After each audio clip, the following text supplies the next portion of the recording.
ओम अज्ञानतिमिरन्दस्य ज्ञानाञ्जनशलाकया चक्षुरुन्मिलितं तस्मै श्रीगुरवे नमः। नमो विष्णुपदाय कृष्णपृष्ठाय भूतले श्रीमते भक्तिवेदान्तस्वामिते नामिने। नमस्ते सरस्वती देवी गौरवाणी निर्विशेष शून्यवादी पाश्चात्यदेशतारिणि। जय श्री कृष्ण चैतन्य प्रभु नित्यानंद श्री अद्वैत गदाधर श्रीवासादि गौर भक्तवृंद। हरे कृष्ण कृष्ण कृष्ण हरे हरे, हरे राम राम राम हरे हरे।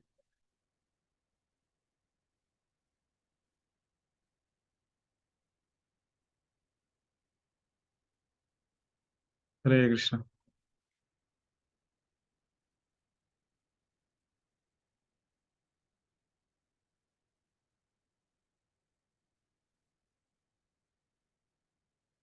हरे कृष्णा। तो स्वागत है सभी भक्तों का श्री गुरुपाद की पुस्तक दिन सत्य में। और हम पढ़ रहे श्री उपनिषद।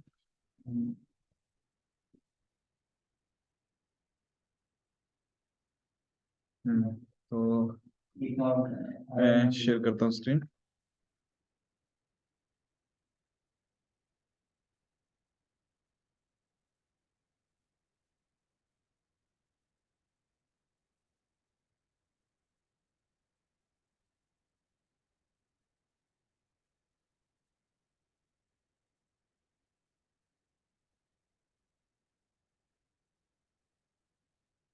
आज का जो श्लोक है बहुत ही प्रचलित श्लोक है। रूपा जी बहुत बार इस श्लोक को कोट करते हैं अपने तात्पर्य में।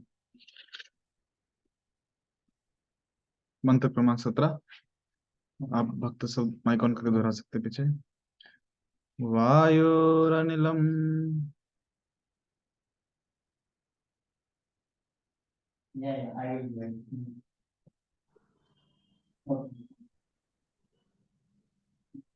वायुरनिलम अमृतम इथेदम। वायुरनिलम् अमृतम्। ठीक है, एक एक करके करते हैं। वायुर वायुर अनिलम अनिलम् अमृतम अमृतम् अथ अथ इदम इदं भस्मांतम भस्मान्तं शरीरम। शरीरम्। ओम ॐ क्रतो स्मर क्रतो स्मर कृतं स्मर कृतं स्मर क्रतो स्मर क्रतो स्मर कृतं स्मर। कृतं स्मर। बाकी भक्त भी अपना माइक ऑन करके साथ में बोलने का प्रयास कर सकते हैं। वायुर अनिलम वायुरनिलम् अमृतम इथेदम अमृतम् इथेदम् अमृतं भस्मांतम शरीरं शरीरम। भस्मान्तं भस्मान्तः शरीरम् वायुरनिलम अमृतम वायुर् वायुरनिलम् अमृतमिदं मिथेदम्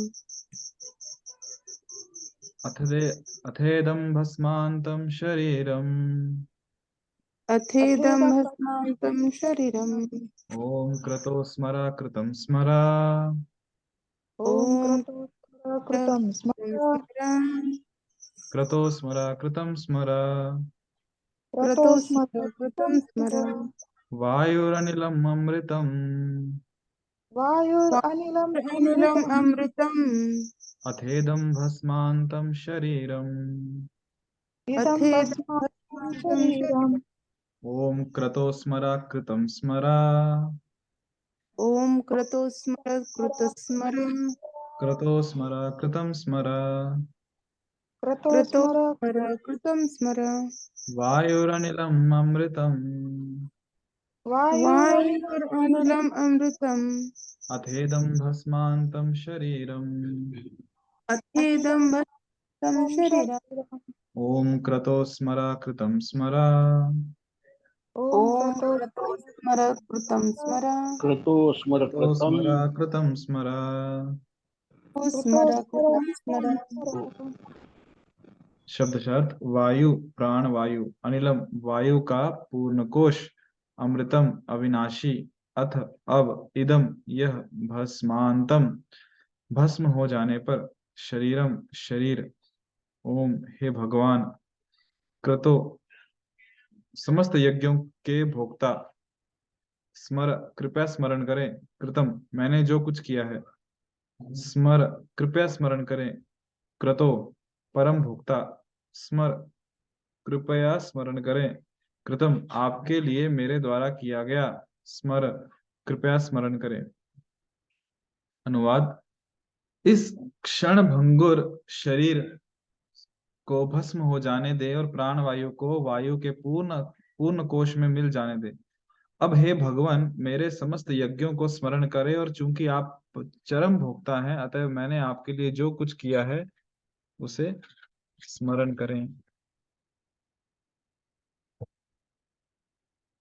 यहाँ पे जो इस मंत्र का अर्थ है, वहीं से शुरू करते हैं कि ये जो शरीर है कैसा है, क्षण भंगुर है। तो इस क्षण भंगुर शरीर को भस्म हो जाने दे और प्राण वायु को वायु के पूर्ण कोश में मिल जाने दे। अब हे भगवान, शरीर भस्म हो चुका है, जो प्राण वायु है वो पूर्ण, जो वायु है पूर्ण कोश में मिल चुका है, वायु के पूर्ण कोश में। तो अब बचा क्या, आत्मा। तो अब हे भगवान, मेरे समस्त यज्ञों को स्मरण करें, मतलब अर्थात मैंने शरीर त्याग दिया है, आत्मा ने शरीर त्याग कर दिया है, तो भगवान आपको स्मरण किसका रखना है, मेरे समस्त यज्ञ, जितने मैंने आज तक यज्ञ किए हैं, अर्थात हर वो कार्य जो आपकी प्रसन्नता के लिए किया है। और चूंकि आप चरम भोक्ता हैं, यानी कि परम भोक्ता हैं, अतः मैंने आपके लिए जो कुछ किया है उसे स्मरण करें। जैसे भगवान कहते हैं ना भगवत गीता में, अंत काले च माम स्मरण मुक्त्वा कलेवर, कि जो अंत काल में मेरा स्मरण करता है वो मेरे पास आता है। अभी जो अंत समय है, अंत समय की अवस्था ऐसी भी होती है, मुकुंदमाला स्तोत्र में आता है, राजा कुलशेखर बताते हैं कि जो शरीर है वात पित्त और कफ से, विशेषकर कफ से कंठ अवरोध हो जाता है। तो उस समय क्या होता है कि हम कुछ बोल नहीं पाते, शरीर में इतनी तकलीफें होती हैं, तकलीफ होती है, स्मरण किसका करें। तो ऐसे समय पे कह रहे हैं कि जब अंत समय में, मृत्यु के समय में, हे भगवान मैं आपका स्मरण नहीं कर पाऊंगा, तो कम से कम उस समय आप मेरा स्मरण करना कि मैंने आपकी प्रसन्नता के लिए क्या क्या कार्य किए हैं, क्या क्या यज्ञ किए हैं, और जो कुछ भी किया है उसे स्मरण करें। ये इस श्लोक का अर्थ है। तात्पर्य में श्रील प्रभुपाद जी कह रहे हैं, ये क्षण भंगुर शरीर निश्चय ही पराया वस्त्र है।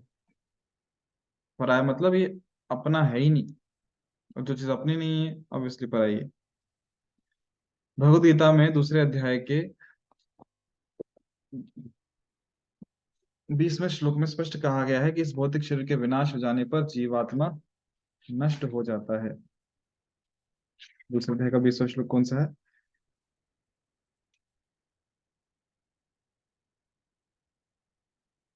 न जायते म्रियते वा कदाचिन, न भूत्वा भवितवान, नायं भूत्वा भवितवान भूयाजो नित्य शाश्वतमयं पुराणं, न हन्यते हन्यमाने शरीर।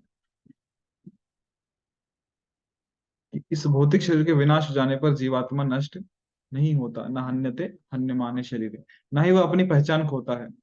जीवात्मा का रूप कभी निराकार या निर्विशेष नहीं होता, प्रत्युत भौतिक वेश जो है वह आकारहीन होता है, और वह अविनाशी पुरुष के रूप के अनुसार आकार ग्रहण करता है। कोई भी जीव मूलतः निराकार नहीं है, जैसा कि अल्पज्ञानी गलती से मानते हैं। यह मंत्र इस तथ्य की पुष्टि करता है कि भौतिक शरीर के विनष्ट होने के बाद भी जीव का अस्तित्व बना रहता है।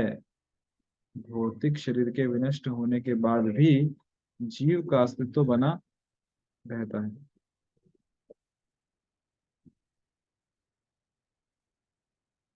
आत्मा के लिए किसी भी काल में ना तो जन्म है ना मृत्यु, वो ना तो कभी जन्मा है, न जन्म लेता है और न जन्म लेगा। अजो नित्य कहा गया है, वो अजन्मा अनित्य शाश्वत तथा पुरातन है। शरीर के मारे जाने पर वह मारा नहीं जाता। वही कह रहे हैं कि भौतिक शरीर के विनष्ट होने के बाद भी जीव का अस्तित्व बना रहता है। इस भौतिक जगत में प्रकृति जीवों को उनकी इंद्रिय तृप्ति की प्रवृत्तियों के अनुसार विभिन्न प्रकार के शरीर प्रदान करके विचित्र कार्य कुशलता का प्रदर्शन करती है। जो जीव मल का स्वाद लेना चाहता है उसे ऐसा शरीर प्रदान किया जाता है जो मल खाने के सर्वथा उपयुक्त हो, जैसे कि शुकर अर्थात सुअर का। इसी तरह जो दूसरे पशुओं का मांस खाना और रक्त पीना चाहता है उसे उपयुक्त दांतों और पंजों से युक्त व्याघ्र का शरीर, व्याघ्र अर्थात बाघ, शेर का शरीर प्रदान किया जाता है। मनुष्य ना ही मांस खाने के निमित्त बना है, ना ही वह मल का स्वाद लेना चाहता, मल अर्थात विष्ठा, चाहे वह अपनी निपट आदिम अवस्था में ही क्यों ना हो। मनुष्य के दांत इस तरह बने हैं कि वे फल तथा शाक को काट कर चबा सकें।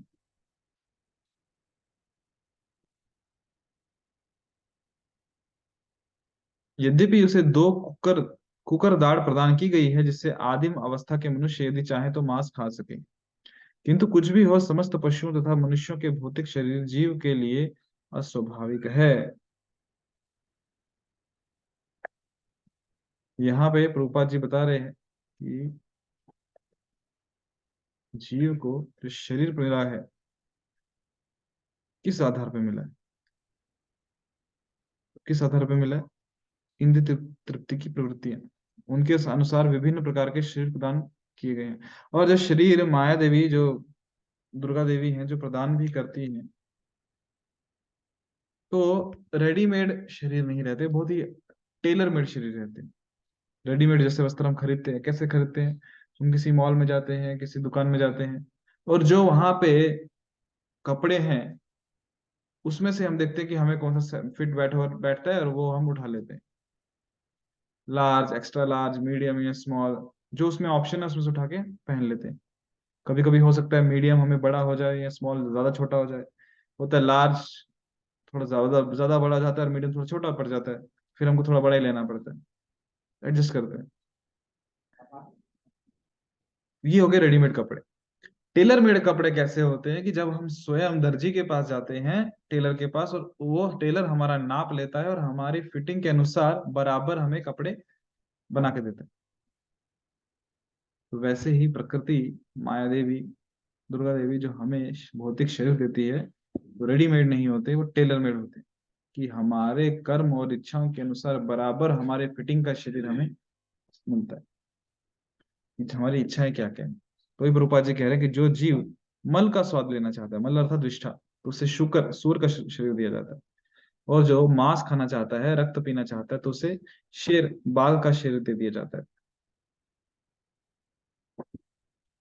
और कोई भी व्यक्ति चाहे वो कितना ही आदिम अवस्था में हो,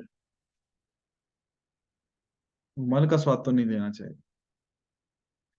और जो मनुष्य के दांत हैं वो भी इसी प्रकार बने हैं कि वो फल खाए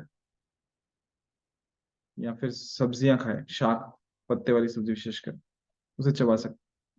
परंतु जो कुकर दाढ़ प्रदान की गई है, जो क्या बोलते हैं उसको इंग्लिश में, कैनाइन टीथ होते हैं, जो चोंच वाले,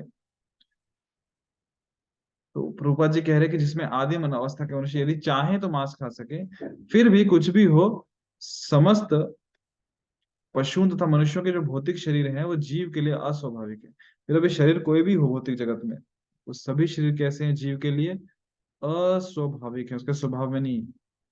वे जीव की इंद्रिय तृप्ति की इच्छा के अनुसार बदलते रहते हैं। विकास क्रम में जीव एक शरीर बदलकर दूसरा शरीर ग्रहण करता है। जब ये संसार जल से पूर्ण था तो जीव ने जलीय रूप यानी कि जलचर योनि धारण किया। फिर वह शाक जीवन में गया और उसे पार करके कीट जीवाणु में आया। फिर कीट से पक्षी जीवन में, पक्षी से पशु जीवन में, और पशु जीवन से मनुष्य जीवन में आया। ये है विकास चक्र, जिसे हम कहते हैं थ्योरी ऑफ एवोल्यूशन। ये मनुष्य रूप जब आध्यात्मिक ज्ञान की चेतना से पूर्ण हो जाता है तो यह उसका सर्वाधिक विकसित रूप होता है। इस मंत्र में मनुष्य की इस आध्यात्मिक चेतना का सर्वाधिक विकसित रूप वर्णित है। मनुष्य को इस शरीर का त्याग करना चाहिए जो जल कर राख हो जाएगा, और प्राण वायु को शाश्वत वायु कोश में मिल जाने देना चाहिए। मनुष्य को इस शरीर का त्याग करना चाहिए जो जलकर राख हो जाएगा और प्राण वायु को शाश्वत वायु कोश में मिल जाने देना चाहिए। जीवन के सारे कार्यकलाप शरीर के भीतर विविध प्रकार की वायु के परिभ्रमण से, जिन्हें संक्षिप्त रूप में प्राणवायु कहते हैं, संपन्न होते हैं। योगीजन सामान्यतः शरीर में वायु को वश में करने का अध्ययन करते हैं। ऐसा माना जाता है कि आत्मा एक वायु चक्र से उठकर एक अन्य वायु चक्र तक उठता जाता है, जब तक कि वह सर्वोच्च चक्र ब्रह्मरंध्र में नहीं पहुंच जाता। इस बिंदु से पूर्ण योगी अपने आप को अन्य किसी इच्छित लोक तक ले जा सकता है। इसकी विधि यह है कि भौतिक शरीर त्याग कर दूसरे में प्रवेश किया जाए, लेकिन ऐसे रूपांतर की पूर्णता तभी संभव है कि जब जीव अपने इस भौतिक शरीर का सर्वथा परित्याग कर सके। और जैसा कि इस मंत्र में सुझाव दिया गया है, आध्यात्मिक आकाश में प्रवेश कर सके, जहां वह सर्वथा भिन्न प्रकार से का शरीर विकसित कर सकता है। एक आध्यात्मिक शरीर जिसकी ना तो कभी मृत्यु होती है और ना कोई परिवर्तन। भौतिक शरीर में कोई भी शरीर ले ले, चाहे पशु का हो, जलचर का हो, नभचर का हो, या फिर शाक हो, कोई या मनुष्य शरीर हो, तो सब में परिवर्तन होता है। परंतु जब आध्यात्मिक आकाश में शरीर मिलता है तो कैसा होता है? उसकी कभी मृत्यु नहीं होती और उसमें कोई परिवर्तन भी नहीं होता। भौतिक शरीर में प्रकृति जीव को उसकी इंद्र तृप्ति की विभिन्न इच्छाओं की पूर्ति के लिए शरीर बदलने के लिए बाध्य कर देती है।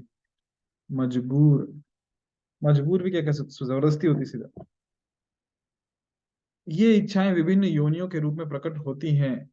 एक कीड़े से लेकर सर्वाधिक श्रेष्ठ देहधारी ब्रह्मा तथा देवताओं के शरीरों के रूप में इन सभी जीवों के शरीर विभिन्न शरीरों के रूप में पदार्थ से बने होते हैं। बुद्धिमान मनुष्य इन शरीरों को विविधता में नहीं अपितु इनके आध्यात्मिक स्वरूप में एकत्व देखता है। वह आध्यात्मिक स्फुलिंग जो परमेश्वर का अंश है एक ही है, चाहे वह शूकर के शरीर में हो या देवता के शरीर में। जीव अपने पाप से पुण्य कर्मों के अनुसार विभिन्न शरीर धारण करता है। मनुष्य शरीर सर्वाधिक विकसित है और पूर्ण चेतना से युक्त है। भगवत गीता के 7वें अध्याय के 21वें श्लोक में भगवान कहते हैं, यो यो याम याम तनुम भक्ता श्रद्धयार्जितुम इच्छति तस्याचलम श्रद्धाम तामेव विदधाम्यहम्। भगवद्गीता के अनुसार अनेक अनेक जन्मों तक ज्ञान का अनुशीलन, 21 नहीं है ये 19 है, सॉरी सॉरी सॉरी सॉरी, हाँ, बहुनाम जन्मनाम अंते ज्ञानवान मम प्रपद्यते वासुदेव सर्वमिति स महात्मा दुर्लभ। कि अनेकानेक जन्मों तक ज्ञान का अनुशीलन करने के बाद सर्वाधिक श्रेष्ठ मनुष्य भगवान की शरण ग्रहण करता है।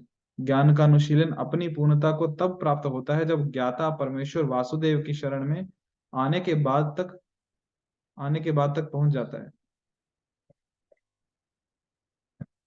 अन्यथा अपने आध्यात्मिक स्वरूप का पूर्ण ज्ञान प्राप्त कर लेने पर भी यदि वह यह नहीं जान पाता कि सारे जीव उस पूर्ण के शाश्वत अंश हैं और वे कभी पूर्ण नहीं बन सकते, तो वह इस भौतिक संसार में पुनः आ गिरता है।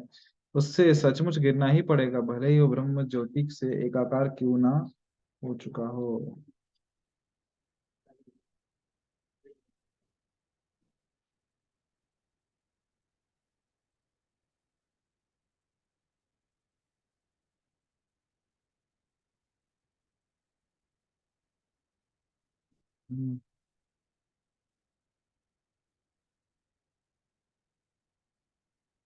हम्म तो इस पैराग्राफ में हमने देखा कि भौतिक जो जगत है यहाँ पे प्रकृति बाध्य कर देती है शरीर लेने के लिए। हमारे पास कोई चॉइस नहीं है, मतलब हमारे कर्म और इच्छा पर निर्भर है, उसके बाद हमारे पास चॉइस नहीं है। और ये इच्छाएं विभिन्न योनियों के रूप में प्रकट होती हैं, चाहे वो कीड़े से लेकर श्रेष्ठ देहधारी ब्रह्मा तक भी, देवताओं के शरीरों के रूप में भी।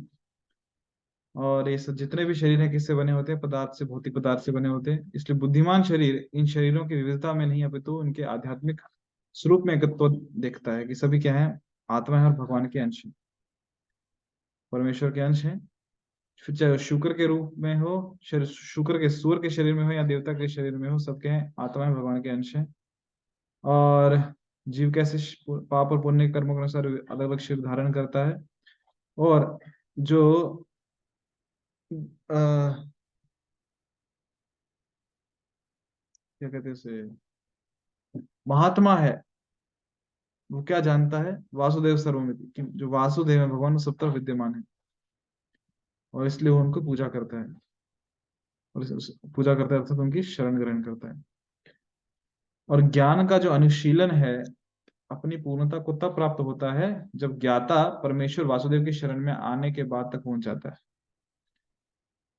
तो ज्ञान का, कि हमारे पास ज्ञान है और हम उस ज्ञान का पालन कर रहे हैं, कैसे समझ में आएगा, जब हम भगवान श्री कृष्ण की शरण जाएंगे, मतलब हमें ज्ञान समझ में आ गया। नहीं तो क्या, अपने आध्यात्मिक स्वरूप का पूर्ण ज्ञान प्राप्त करने पर भी यदि वो ये नहीं जान पाता कि सारे जीव उस पूर्ण क्या शाश्वत अंश है, तो वे कभी पूर्ण नहीं बन सकते। मतलब ये है कि जब कहते हैं हम आत्म साक्षात्कार, तो आत्म साक्षात्कार मतलब ये नहीं केवल आत्मा का साक्षात्कार। आत्म साक्षात्कार मतलब ये है कि आत्मा का साक्षात्कार के साथ साथ परमात्मा का भी साक्षात्कार, कि आत्मा किसका अंश है, तब कहेंगे कि वास्तव में आत्म साक्षात्कार हुआ।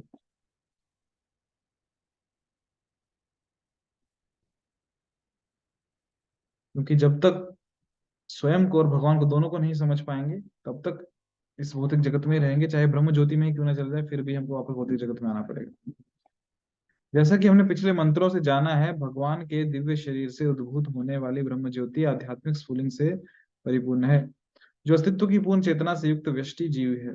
मतलब व्यक्ति, एक यूनिक व्यक्ति, जीवात्मा, एक विशेष जीवात्मा है, एक व्यक्तिगत जीवात्मा। कभी कभी ये जीव इंद्रियों का भोग करना चाहते हैं, अतः उन्हें भौतिक जगत में रख दिया जाता है, जिससे वे अपने इंद्रियों के आदेश अनुसार मिथ्या स्वामी बन सके। स्वामी बनने की इच्छा जीवों का भोग रोग है, क्योंकि जीव इंद्रिय भोग के वशीभूत होकर इस जगत में विभिन्न शरीरों में देहांतर करता रहता है। ब्रह्म ज्योति से एकाकार होना परिपक्व ज्ञान का प्रतीक नहीं है। भगवान के प्रति पूर्ण आत्मसमर्पण करने तथा आध्यात्मिक सेवा भाव विकसित करने पर ही कोई सर्वोच्च सिद्धि प्राप्त कर सकता है।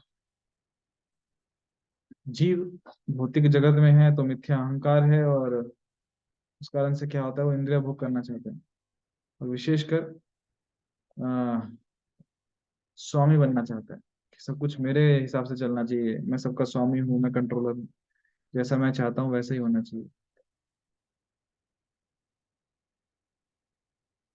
इसे प्रूपा जी क्या कह रहे हैं यहाँ पे, भवरोग कह रहे हैं, यहाँ पे लिखा है स्वामी बनने की इच्छा जीवों का भवरोग है,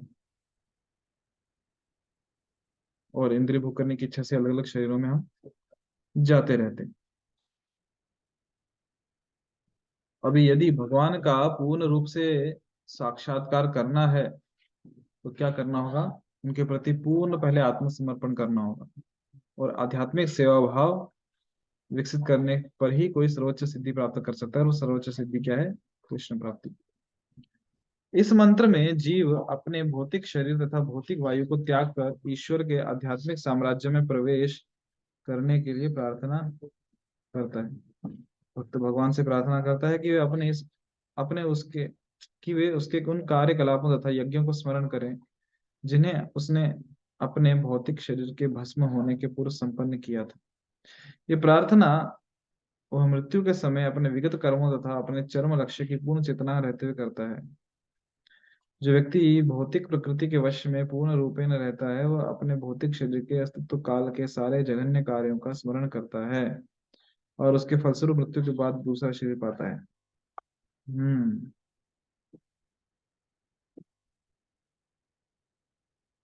वही जो श्लोक में हमने देखा, भक्त भगवान से प्रार्थना कर रहा है कि उसने जो भी यज्ञ किए हैं, जो पुण्य कार्य किए हैं, उनका स्मरण करो।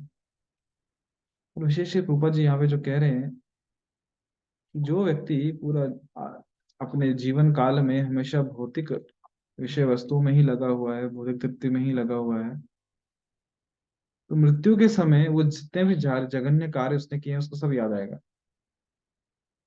और क्या होगा फल उसका, कि उसको मरने के बाद दूसरा शरीर प्राप्त होगा।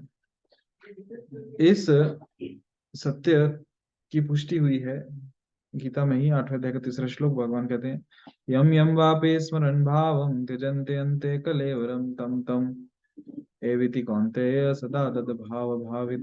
कि हे कुंती पुत्र, जब मनुष्य शरीर त्याग करता है तो वह अपने अस्तित्व की जिस दशा का स्मरण करता है वह उसे निश्चय ही प्राप्त होती है। इस तरह मारने वाले जीव की प्रवृत्तियों को अगले जीवन में ले जाता है। तो इस तरह मन मरने वाले जीव की प्रवृत्तियों को अगले जीवन में ले जाता है। यम यम वापि स्मरण भाव, जहां जहां स्मरण होगा। कब? त्यजन्ते अंत्य कलेवरम, कलेवरम मतलब जब ये देह, देह के अंत में, जब देह को त्यागते समय जहां जहां स्मरण होगा व्यक्ति वहां वहां जाएगा।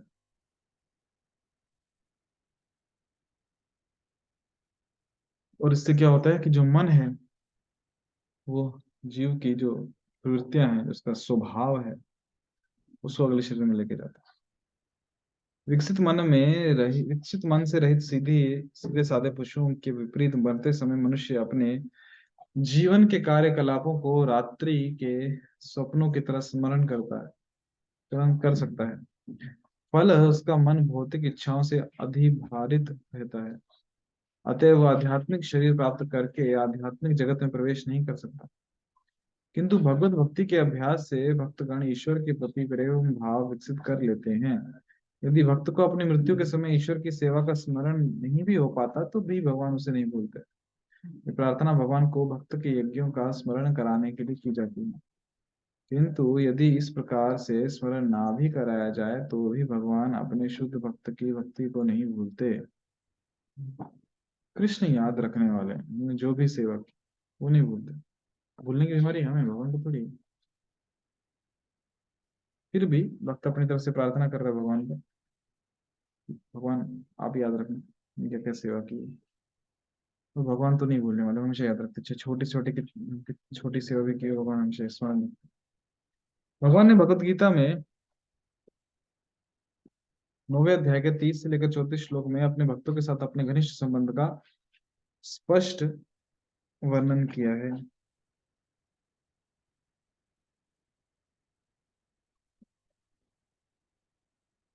अपि चेत सुदुराचारो बचते माम अनन्य भाग साधुरेव समन्तव्य सम्यक व्यवसितो हि स क्षिप्रम भवति धर्मात्मा शाश्वत शांतिं निगच्छति कौन्तेय प्रतिजानहि नामे भक्त प्रणश्यति मां हि पार्थ विपाश्रित्य ये अपि स्यु पापयोनिः स्त्रियो वैश्यस्तथा शूद्रस्ते अपि यान्ति परां गतिं किं पुनर्ब्रह्मणा पुण्यभक्तराजर्षिस्तथा अन्त्यं सुखं लोकमिमं प्राप्य भजस्व माम् मन्मना भव मद्भक्तो वद्याजी मां नमस्कुरु मामे वैश्यस्य युक्तेवम् आत्मानं मत्परायण।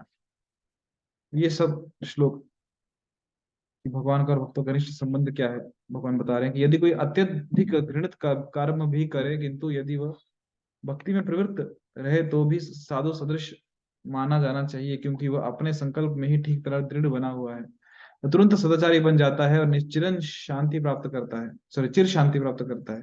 हे कुंती पुत्र, निर्भीक होकर घोषणा कर दो कि मेरा भक्त कभी नष्ट नहीं होता।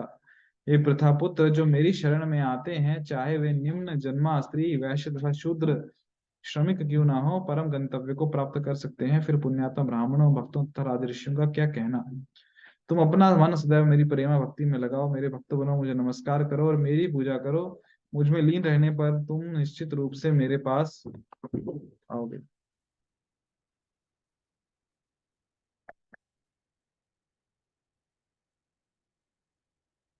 तो ये जो श्लोक हमने पढ़े थे,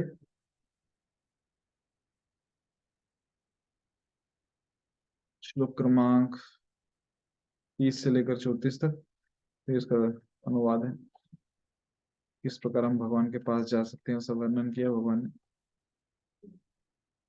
और श्रील भक्तिविनोद ठाकुर इन श्लोकों की व्याख्या इस प्रकार करते हैं। कृष्ण भक्त को संतों के सद्मार्ग पर समझना चाहिए, भले ही वह दुष्चरित्र क्यों ना हो। मनुष्य को चाहिए कि दुष्चरित्र का अर्थ ठीक से समझे।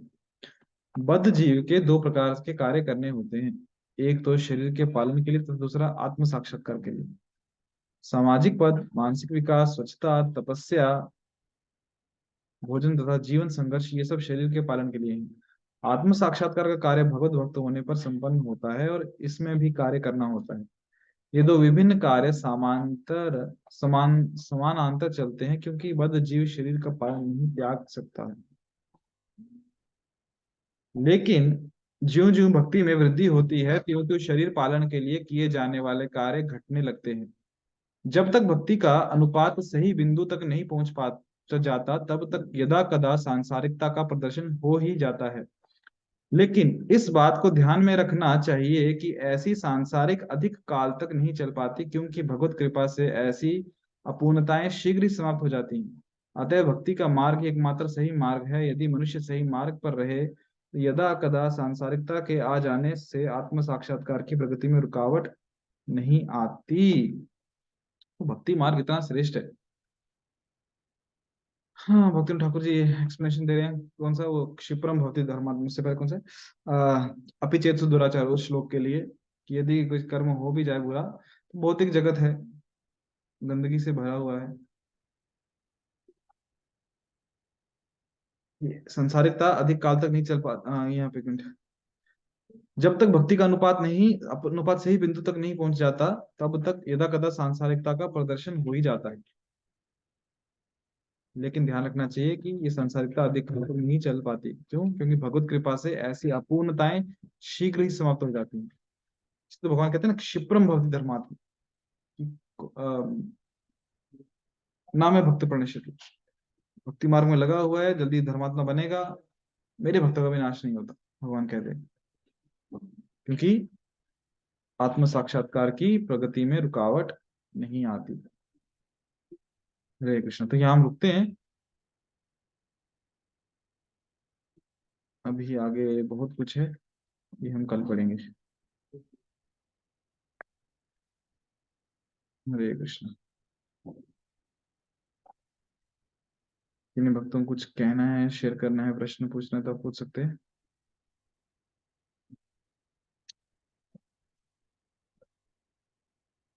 तो ठीक है, फिर हम कल मिलेंगे शाम को 8:15 बजे। अभी एक ही मंत्र बचा है, मंत्र क्रमांक 18, और फिर हमारा ये जो ईशोपनिषद का पुस्तक है ये भी संपन्न हो जाएगा। हरे कृष्ण। वाञ्छाकल्पतरुभ्यश्च कृपा सिन्धुभ्येव च पतितानां पावनेभ्यो वैष्णवेभ्यो नमो नमः। अनंत कोटि वैष्णववृंद की जय। श्री गुरुपाद की जय। हरे कृष्ण।